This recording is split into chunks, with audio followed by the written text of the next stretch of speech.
안녕하세요. 월클 토토 프리뷰입니다. 경기 분석에 앞서 저희 멤버방 수익 인증 사진입니다. 적중하신 멤버방 회원분들 진심으로 축하드립니다. 가족방에선 더욱더 자세한 언오버 조합에 도움을 드리고 있으며 저희 최종 조합 픽 공유를 무료로 제공해드리고 있습니다. 영상 아래 고정 댓글 링크 클릭해주시면 친절하게 안내 도와드리겠습니다. 6월 11일 경기 일정입니다. 첫 번째 리버풀과 벌리의 경기입니다. 리버풀은 홈 경기에서 91%의 승률을 기록하고 있는 중입니다. 홈 경기 평균 득점은 2.7점, 평균 실점은 0.8점을 상대 선수들에게 허용하고 있습니다. 최근 리그 3경기에서 2승 1패를 기록하며 승점 6점을 확보한 상황입니다. 4-3-3 포메이션으로 이번 경기를 진행해 나갈 것으로 보이고 주전 센터백 코나테는 퇴장 징계 결장, 주전 공격수 모하메드 살라는 햄스트링 부상, 그렇기 때문에 각포, 디아스, 디오고 조타 3톱을 가동하면서 이번 경기 상대인 벌리의 파이널 서드를 공략해 들어갈 것으로 예상됩니다. 후반전 슈퍼서브 자원으로 활용되고 있는 누네스하고 엘리엇의 활약 여부 역시도 이번 경기에 중요한 관건이 될 것으로 보입니다. 벌리는 원정 경기에서 27%의 승률을 기록하고 있는 중입니다. 원정 경기 평균 득점은 1.0점, 평균 실점은 1.8점을 상대 선수들에게 허용하고 있습니다. 최근 리그 3경기에서 1무 2패를 기록하며 승점 1점을 확보한 상황입니다. 4-4-2 포메이션으로 이번 경기를 진행해 나갈 것으로 보이고 객관적인 전력면에서 열세인 경기이기 때문에 전체적인 포백 수비 라인은 자신들의 페널티 박스 부분까지 내린 상태에서 선수비 후역습 형태의 실리적인 경기 운영을 선보일 것으로 보이고 공격 전개 시 브라운 1벤치, 포스터를 중심으로 한 공격 루트를 준비해서 이번 경기 상대인 리버풀의 최종 수비 진영을 공략해 들어갈 것으로 예상됩니다. 후반전 승부처 타이밍에 교체 카드로 투입되고 있는 구두문드손의 활약 여부 역시도 이번 경기의 중요한 키포인트가 될 것으로 보입니다. 홈팀은 이번 시즌 91%의 홈경기 승률을 보여주고 있고 원정팀의 경우 27%의 원정 경기 승률을 기록 중입니다. 홈앤드 어웨이 평균 실점을 살펴보면 홈팀은 0.8실점, 원정팀은 1.8실점을 허용 중입니다. 데이터적인 측면에서 홈팀이 우세한 경기력을 선보일 가능성이 높아 보입니다. 실제 경기력적인 부분에서도 각포, 디아스, 누네스로 이어지는 공격 퍼포먼스를 원정팀 선수들이 제대로 막아내긴 어려울 것으로 예상됩니다. 이 경기는 홈팀의 우세 속에서 오버 가능성을 예측해봅니다. 두 번째 토트넘과 브라이턴의 경기입니다. 토트넘은 홈 경기에서 73%의 승률을 기록하고 있는 중입니다. 홈 경기 평균 득점은 2.1점, 평균 실점은 1.4점을 상대 선수들에게 허용하고 있습니다. 최근 리그 3경기에서 1승 2무를 기록하며 승점 5점을 확보한 상황입니다. 4-2-3-1 포메이션으로 이번 경기를 진행해 나갈 것으로 보이고 아시안컵을 마무리 짓고 컴백한 손흥민은 체력 저하 시차 문제 등 이번 경기에서 결장할 가능성도 있고 무리하게 출전한다 하여도 정상 컨디션을 유지하기 힘들 것으로 보입니다. 그렇기 때문에 히샬리송, 메디슨을 중심으로 한 공격 루트를 준비해서 이번 경기 상대인 브라이턴의 파이널 서드를 공략해 들어갈 것으로 예상됩니다.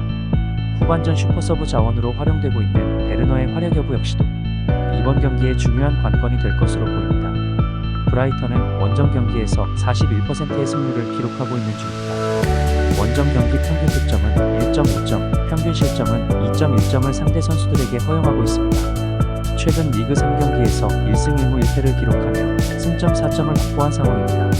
3-4-3 포메이션으로 이번 경기를 진행해 나갈 것으로 보이고 전방 3톱 자원인 보우나무테, 주앙 페드로, 허버슨을 중심으로 한 공격 루트를 준비해서 이번 경기 상대인 토트넘의 최종 수비 진영을 공략해 들어갈 것으로 예상됩니다.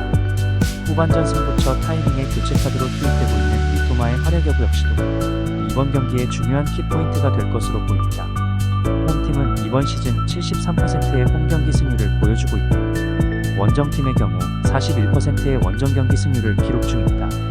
홈앤드 어웨이 평균 실점을 살펴보면 홈팀은 1.4실점, 원정팀은 2.1실점을 허용 중입니다. 데이터적인 측면에서 홈팀이 우세한 경기력을 선보일 가능성이 높아 보입니다. 하지만 실제 경기력적인 부분에서는 손흥민을 제대로 활용할 수 없기에 팬들이 기대하는 정상적인 공격력을 보여주긴 어려울 전망입니다. 이 경기는 양팀의 빠른 경기로 다득점과 홈팀의 우세로 예측됩니다. 세 번째 울버햄튼과 브렌트퍼드의 경기입니다. 울버햄튼은 홈 경기에서 59%의 승률을 기록하고 있는 중입니다. 홈 경기 평균 득점은 1.7점, 평균 실점은 1.6점을 상대 선수들에게 허용하고 있습니다. 최근 리그 3경기에서 1승 1무 1패를 기록하며 승점 4점을 확보한 상황입니다. 3-4-3 포메이션으로 이번 경기를 진행해 나갈 것으로 보입니다. 황희찬은 시차 적응 문제, 체력 저하 현상 등 선발 출전할 수 있는 몸 상태가 아닐 것 같습니다. 그렇기 때문에 전방 3톱 자원인 사라비아, 푸냐, 네토를 중심으로 하고 공격 루트를 준비해서 이번 경기 상대인 브랜트포드의 파이널 서드를 공략해 들어갈 것으로 예상됩니다. 후반전 슈퍼서브 자원으로 활용되고 있는 황희찬의 활약 여부 역시도 이번 경기에 중요한 관건이 될 것으로 보입니다. 브랜트퍼드는 원정 경기에서 25%의 승률을 기록하고 있는 중입니다. 원정 경기 평균 득점은 1.1점, 평균 실점은 1.6점을 상대 선수들에게 허용하고 있습니다. 최근 리그 3경기에서 1승 2패를 기록하며 승점 3점을 확보한 상황입니다.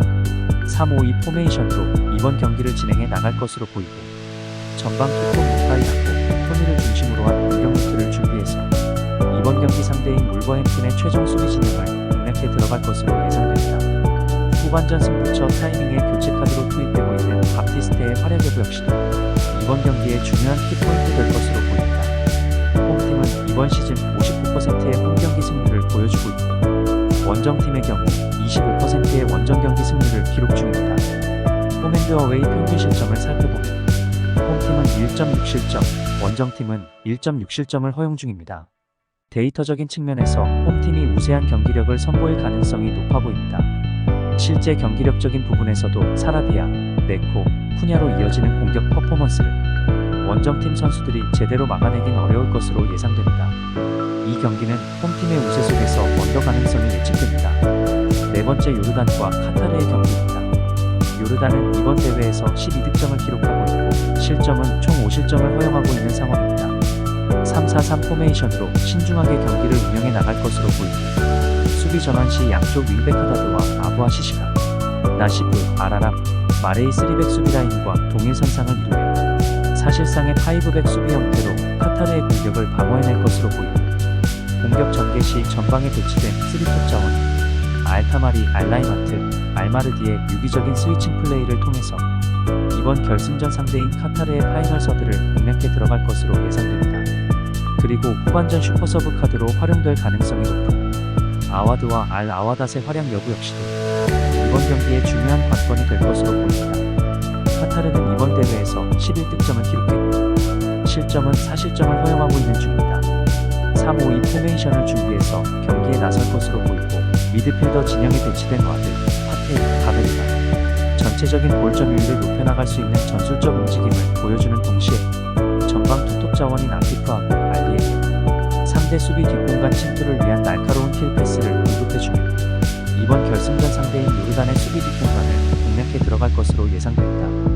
그리고 이번 대회에서 프리킥, 코너킥 같은 세트피스 찬스에서 득점으로 연결짓는 좋은 장면을 많이 보여줬기 때문에 이번 경기 역시도 세트피스 전략을 세밀하게 준비해서 활용할 것으로 예상됩니다. 그리고 후반전 슈퍼서브 카드로 활용될 가능성이 높은 모하마드하고 알라에딘의 활약 여부 역시도 이번 경기에 중요한 관건이 될 것으로 보입니다.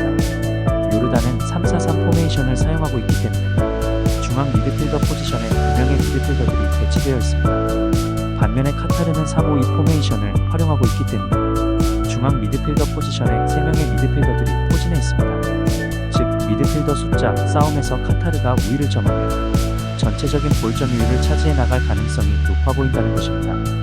하지만 요르단의 경우 사실상의 5백 수비 라인을 이루며 경기를 운영해 나가고 있는데 조별 예선부터 최근 4강전 경기까지 쭉 지켜본 결과 쉽게 뚫어내기 어려운 수비 조직을 견고하게 형성하고 있는 것을 확인할 수 있습니다. 그렇기 때문에 이번 결승전 경기는 굉장히 루즈한 흐름 속에 전후반 90분 경기가 흘러가 버릴 가능성이 높아 보이기 때문에 이 경기는 무승부가 성립될 공산이 커 보이고 언더 가능성이 예측됩니다. 이상으로 추천 배팅 드립니다. 가족방 입장은 고정 댓글 확인하시고 문의 주시면 실시간으로 무료 조합픽 받아보실 수 있으십니다. 오늘도 유익하셨다면 구독과 좋아요 부탁드립니다. 다음 분석 영상으로 또 뵙겠습니다. 시청해주셔서 감사합니다.